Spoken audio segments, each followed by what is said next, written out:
Hi, I'm John Mitchell, IPC President and CEO. I'd like to discuss a critical issue facing our industry, the skills gap, and IPC's commitment to supporting its members as we collectively seek to find solutions. Over the coming weeks and months, we plan to actively engage you, our members, to better understand how IPC can help drive solutions. There are countless workforce, training, and education initiatives out there, but not every opportunity is right for every member. We want to hear from you. We want to know what solutions would have the greatest impact for your organization and what IPC can do to help make those a reality.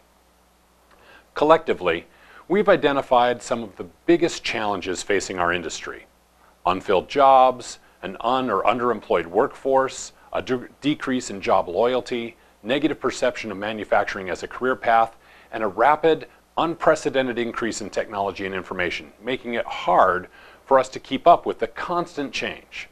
But identifying the issues is only the first step.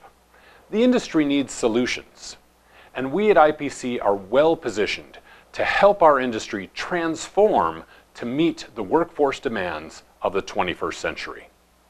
Regardless of where they are located around the world, when I talk to manufacturing representatives, I hear the same concerns. How do we recruit skilled workers? Where do we find individuals that have the skills and knowledge we need to be competitive and successful? What happens to our industry without a skilled workforce? We have some ideas on how to solve these concerns, which you will be hearing more about in the coming weeks ahead. Culturally, there is a common misconception that a traditional four-year university degree is a prerequisite for a successful career. More than this one path exists.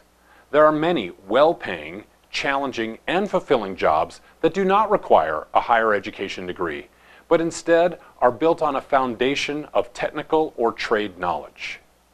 There are several approaches for training a workforce, including traditional schooling, ad hoc training, certification, and online training. One such solution is IPC Edge, a cloud-based learning management system that IPC launched in July 2016. IPC Edge delivers critical knowledge and skill training in an efficient and effective manner. IPC is also applying for grants and subsidies to help businesses obtain critical training for their staff. We're reaching out to community colleges to provide technical training and scholarships for those seeking to enter our industry, and we are engaged in several STEM programs across the country. At IPC, we believe the success of any workforce program or initiative must be industry-led.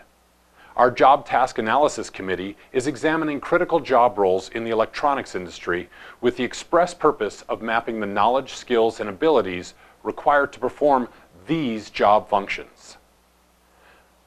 On Thursday, May 17th, IPC will be hosting a webinar to introduce our members to some of the key initiatives and programs we are pursuing.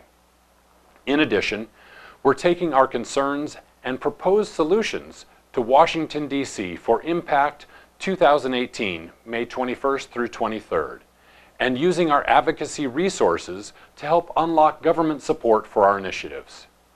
As our members, you are our best advocates. I urge you to join me in D.C. as we fight for legislation to rebuild our workforce. We firmly believe that with your help, IPC can make a significant and positive difference in addressing workforce development globally.